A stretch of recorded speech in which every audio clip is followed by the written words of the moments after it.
Selamat datang pemirsa di ruang berita Geosentrik. Kembali lagi bersama saya Ayas Musyafa. Dalam beberapa menit ke depan akan menemani Anda membacakan berita-berita yang terjadi di bulan Juli ini. Berita pertama datang dari luar dan dalam negeri. Sejumlah peneliti di Cina menemukan virus baru perkembangan dari flu babi yang diberi nama G4EAH1N1 yang disebut-sebut berpotensi menjadi pandemi baru. Kendati belum ditemukan fakta bahwa virus ini menular dari manusia ke manusia, para masyarakat dihimbau untuk tetap waspada. Direktur Jenderal Peternakan dan Kesehatan Hewan dari Kementerian Pertanian, Ketut Diarmita, mengatakan bahwa virus ini belum ditemukan di Indonesia. Walau begitu, virus ini tetap dianggap meresahkan di tengah pandemi COVID-19 yang belum selesai. Berikut kami sudah tersambung dengan salah satu mahasiswa Fakultas Kedokteran Universitas Padjadjaran, Raihan Ginanjar. Bagaimana tanggapan Anda terhadap potensi pandemi baru ini? Dikatakan bahwa virus G4 ini merupakan virus yang dapat menimbulkan adanya potensi pandemi yang baru gitu. Nah, namun sebelumnya dari beberapa yang saya baca di beberapa penelitian, virus G4 ini adalah jenis dari virus flu babi yang sebelumnya sudah ditemukan pada sekitar 8 tahun yang lalu begitu. Jadi dari hasil penelitian, dan memang ada beberapa hal yang harus dicari tahu lagi lebih dalam, dan ada beberapa hasil yang ditemukan, yaitu virus G4 ini dari yang saya baca dia itu ditransmisikan lewat babi ke manusia dan belum ditemukan adanya transmisi dari manusia ke manusia. Dan saya mengambil kesimpulan bahwa hal ini kita masih harus dalam pengawasan dan harus masih dilakukan prevensi, langkah-langkah prevensi ke depannya, karena belum ada hasil penelitian yang menemukan bahwa ada transmisi dari manusia ke manusia, dan ditemukan adanya transmisi dari babi ke manusia, yaitu manusia yang sering berinteraksi dengan babi, baik itu di peternakan atau di pasar yang menjual, mungkin misalkan yang menjual babi dan semacamnya, yang sering berinteraksi dengan babi di peternakan, di desa, dan lain sebagainya. Dan jika dikaitkan dengan COVID-19, dan COVID-19 ini sangatlah parah ya, karena dia bisa ditransmisikan dari manusia ke manusia, dan bagi saya Indonesia harus meningkatkan langkah-langkah prevensinya, promosi dan juga prevensi, karena kedua hal ini adalah hal yang penting dalam penanganan penyakit di publik.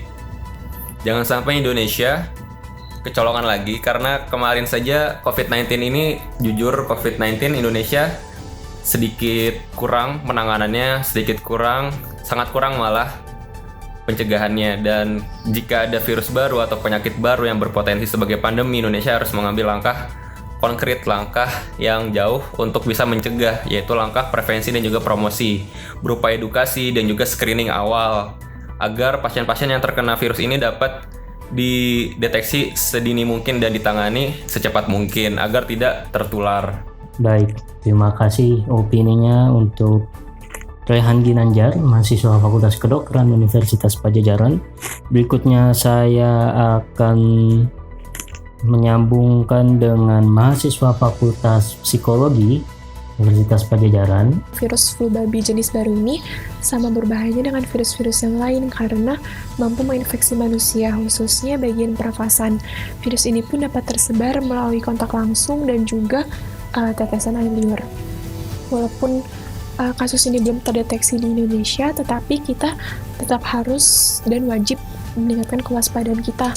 Dan kita tidak boleh meremehkan virus ini, karena menurut yang artikel yang udah aku baca juga, bahwa banyak dari ciri-ciri virus ini yang mampu memicu wabah-wabah baru atau wabah pandemi baru.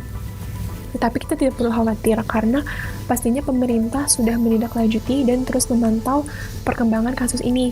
Pemerintah pun sudah mulai melakukan pencegahan, khususnya untuk orang-orang yang berkontak langsung dengan babi, seperti peternak babi. kita juga harus lebih hati-hati nih, seperti yang kita ketahui juga bahwa virus COVID-19 pun sampai sekarang kasusnya masih bertambah dan kurvanya belum melandai. Jadi menurut aku sebagai warga Indonesia, khususnya mahasiswa, tidak banyak yang bisa kita lakukan selain menjaga kesehatan diri, kesehatan lingkungan, dan juga teman-teman dan keluarga kita dengan menerapkan protokol kesehatan.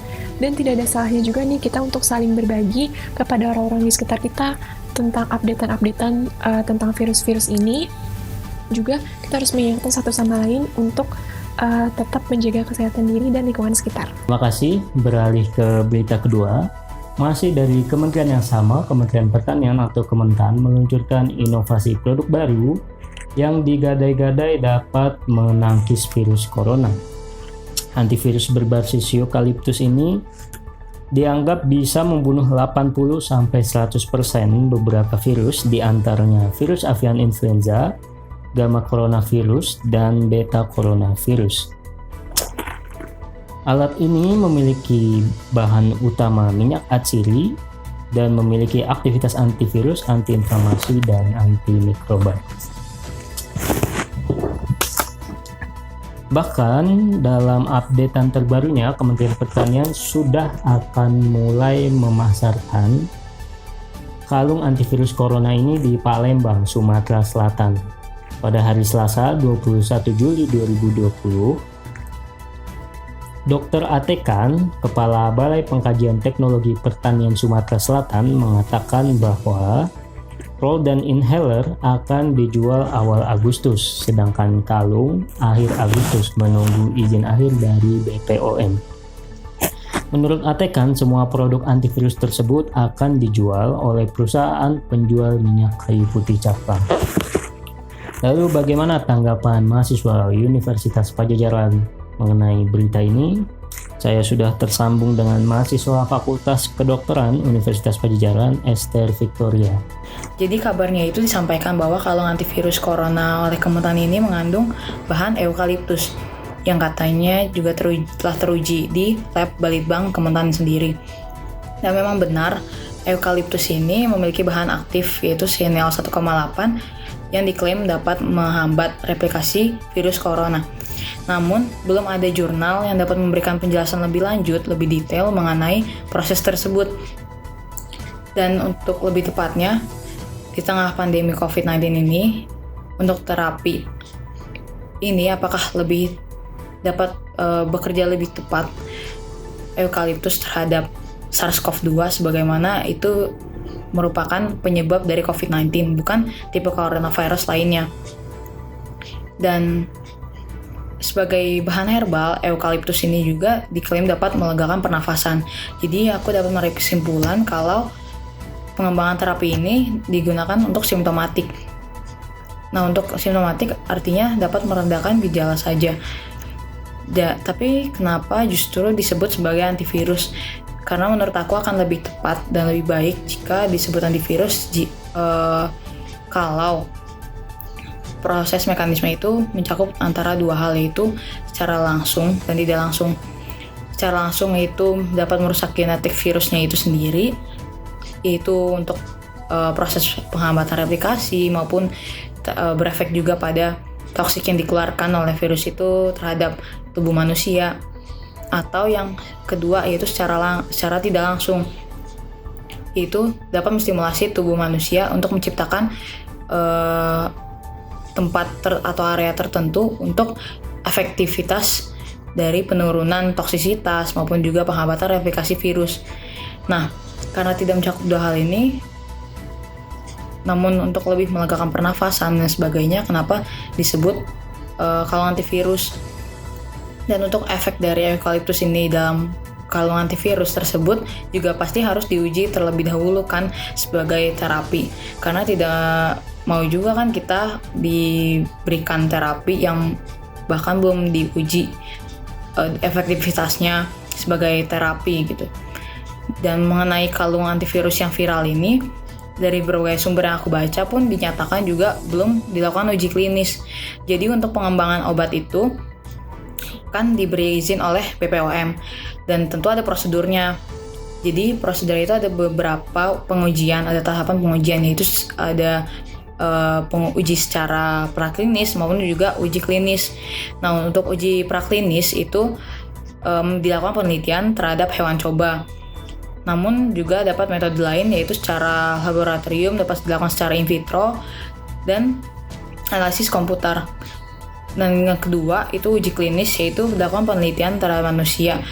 Dan yang ini merupakan yang tahap krusial menurut aku, karena memang efek yang diharapkan adalah keberhasilannya terhadap manusia kan.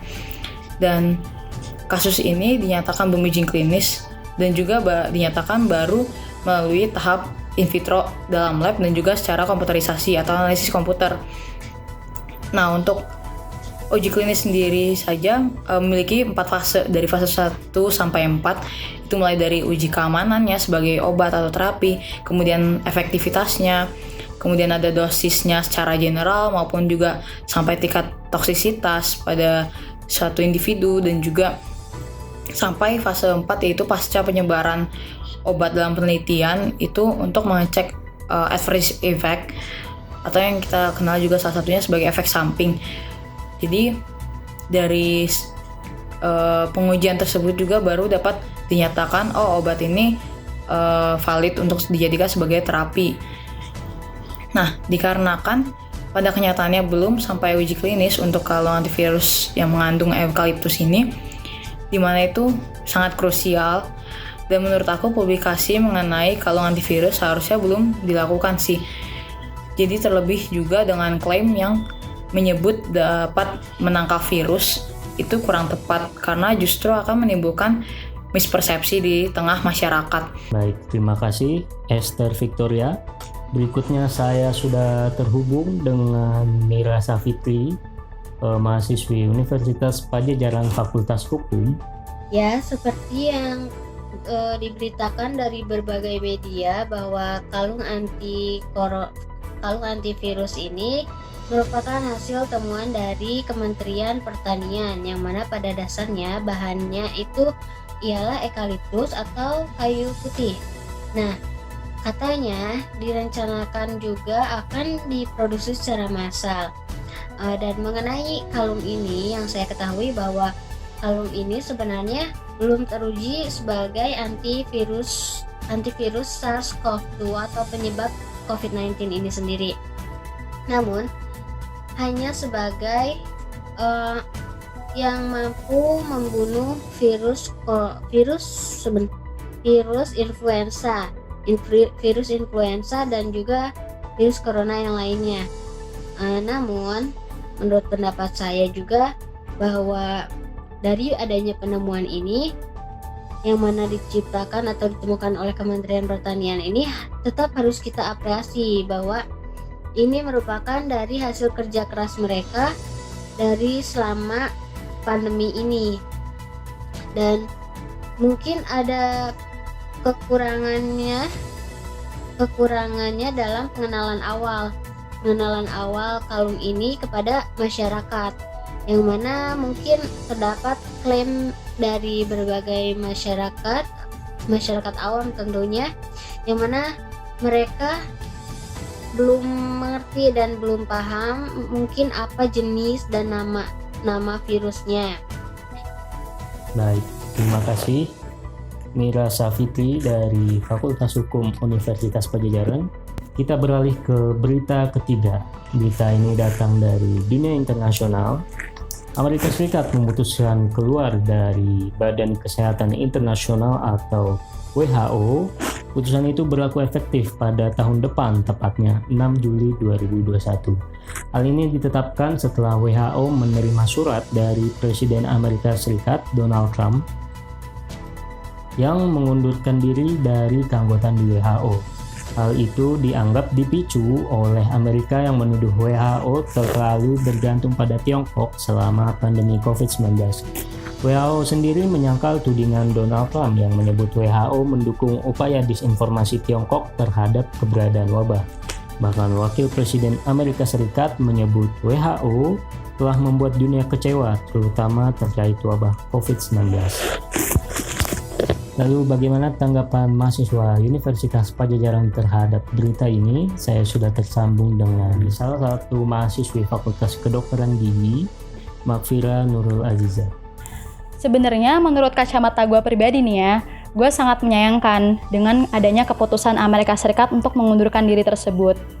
Karena setahu gue, Amerika Serikat ini tuh udah menjadi anggota WHO dari dulu, bahkan udah sekitar 70 tahun.